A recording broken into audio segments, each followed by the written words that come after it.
Armour, a 7 Days to Die console edition tutorial. So we're going to cut the BS. I'm going to tell you straight up, the best armour in the game is military armour. You can also get a bandit mask to go on as a bandana. That's the best, to go out and grab it, and then stay tuned for other information about armour that I'm highlighting there on the screen. This is the player screen, that's where the armour is slotted. Armour will protect you against concussion, puncture, radiation, fire, and all those sorts of little bits as indicated there on the screen. It goes up different amounts depending on the quality of the armour.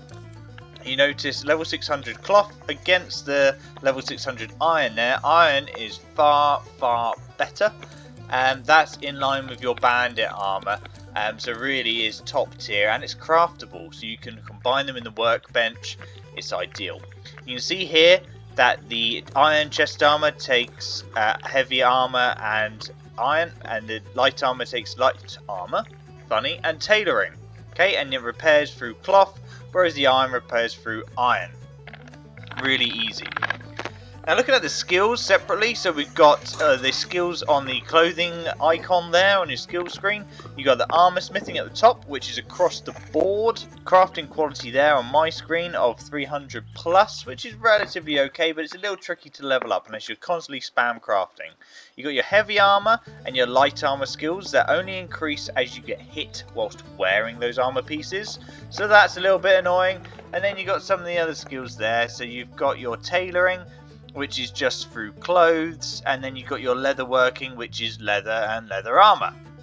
So looking inside the workbench, what we can craft, this is where you're going to be able to craft your metal gear. Now even the scrap needs to be inside the workbench. Scrap's going to be a good one to get early game if you can't find the right schematics to find your iron. It takes iron scraps, leather and duct tape, so it's not particularly expensive and it's a hell of a lot better than cloth, so go for it. Mining helmets are really important. I'm going to copy and paste the short that I did on mining helmets in a minute, but they are craftable. Otherwise you can find them quite frequently in the boots of cars, but I just forsake all other helmets for the mining helmet because it's just so darn good. But cloth, if you want to spam your armor skill, get a cotton farm, get the cloth, spam build all those cloth chest armors, and then just try to either combine them or sell them to the trader. Like I say, iron gloves, forged iron is how you craft those. Really important, really strong, and it's what you're going to be playing with the majority of your game until the late game where you start to unlock some of the military gear, the trader, or on those feral zombies. Bandana and other clothes, they do provide a very small benefit to your concussion and puncture, but it's only very minimal. You see on the screen there at what, 8, 9, 7%, that sort of thing, 15 against fire. It's not huge, so don't rely on it at all. The first few days of your playthrough you're going to have to, but try to go for cloth armor at the very least. It gives you that extra little bit until you can get to iron scraps or forged iron, ideally. Okay. Best case scenario though, I suppose, is just don't get hit. Easy, right? Now, as well as finding schematics in the world and crafting your armor, you can also buy it to the trader. Now this is an awful lot of RNG involved with trader sales, but it is possible to get your high level gear here. There's some iron leg armor there, really high level. You can combine that with your craftables to get early level 600 gear. You can also get SWAT helmets, as well as some, very rarely, military gear and bandit gear, which gets more frequent the further you go on. Another thing I recently learned with traders as well is that in the wasteland, they are harder biomes and the trader gives you more. Now if we look on our cheat world, we've got the mining hat there. And the mining hat has 57 concussive, 45 puncture. If we look at iron, iron is better. Iron's better at 65 and 60 concussive and puncture respectively. The bandit mask is 65 and 60, identical to the iron armor. And then the military helmet does come out on top at, what's that, 78 and 75. So the military gear is best. Iron, again, 65-60.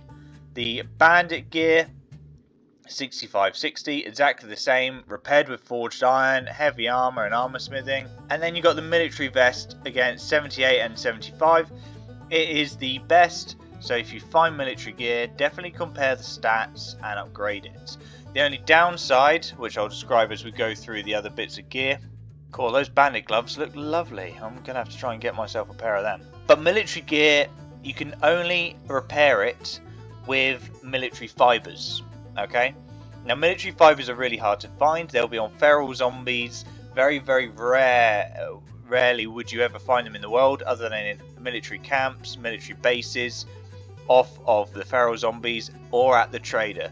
Now the trader, more often than not, will supply them, but at a cost, right? So it's worth bearing in mind, stocking up rather than selling them early on. Stock them up until you do start finding military gear, because that is the best.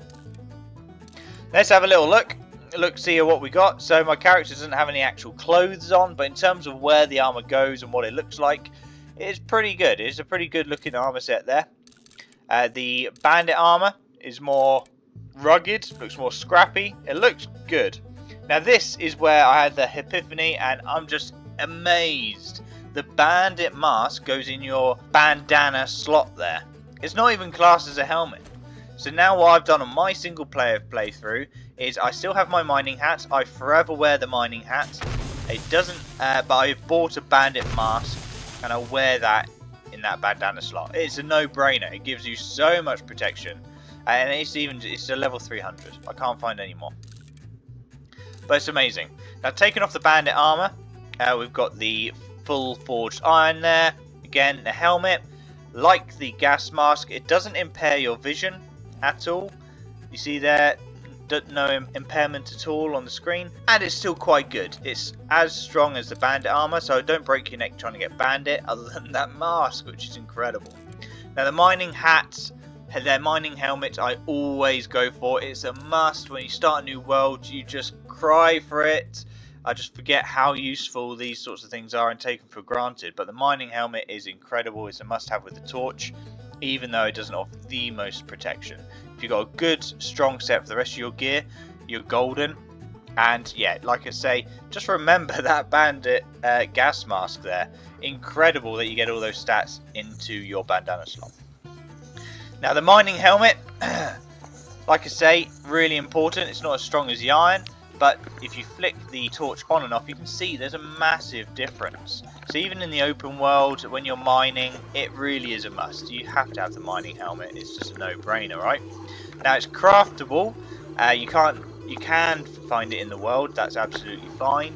That's usually in the boots of cars or working stiff crates, but you can craft it. It's an American football helmet, a torch or a flashlight, duct tape, electrical parts and plastic scraps. Okay, so it's really not too expensive. It's just annoying trying to find all the little bits. And this will go off your armor crafting, so we'll just show that in a minute. Again, like all other items of this ilk, you can combine them in the workbench, which is really important to keep on top, keep improving your stats by combining the gear that you can to get the best gear you can. But just remember, put the highest level item you have in the workbench when you combine to keep the levels going up and up and up. Okay, we can see there, if we were to compare the two, the stats would have improved. I have more protection with a higher level helmet. Makes sense, right? Now with the crafting, it does go off your armor smithing skill, and at the moment we're at 376 there. Which it will be. If we were to craft it again, because we've leveled up with the experience of crafting the last one, it would go up. Now whilst we're here, we'll have a look at the clothes very, very briefly. So separate from armor, but they will give you very small amounts of protection. So it's worth wearing something on your body rather than nothing, because all those stats can add up, particularly on harder difficulties. You just got to bear in mind what biome you are in, or what environmental changes are going on at the moment, whether it's raining or whether it's in the desert or whether it's snowing. That's going to change your decision as to wear a coat, wear a poncho, wear some shorts, wear some jeans. You know, it's going to change what you want to pick up. There is a separate video on clothing and keeping warm with different tips on juices, teas, foods, shirts, t-shirts, jumpers, whatever. Go check that out. I'll put the link in the description, and giving us a like and a subscribe really helps the channel out. We're just starting out, we're just growing, we're trying to get better all the time, but these are the videos that I wish I'd seen early on to really help my journey be a little bit easier on 7 Days to Die. Now, as well as the armour there, you might have seen something in my inventory. You might have seen the night vision goggles. Now, this will go onto your glasses slot, not your helmet, which is good. And we'll just quickly do a demonstration. In my opinion, they're just not worth it. I just can't see anything with these. Now, I don't adjust my gamma. I try to play it as vanilla as possible. But there could be lighting switches that you could do to make a much better use of these. They're not great. It's handy, maybe, in certain scenarios. But if I'm mining, I won't be able to tell what rock I'm hitting to see if it's a valuable resource. It's blurry, the colours are all off, the depth is all off. It's just hard to use. So in my opinion, night vision goggles, they can offer a tiny bit more protection, but not really at higher levels. And I would still avoid them. Go with something cheaper and easier, glasses, goggles, something like that. Just use your gun torch if you're struggling. That's a fantastic torch. Or use your mining helmet.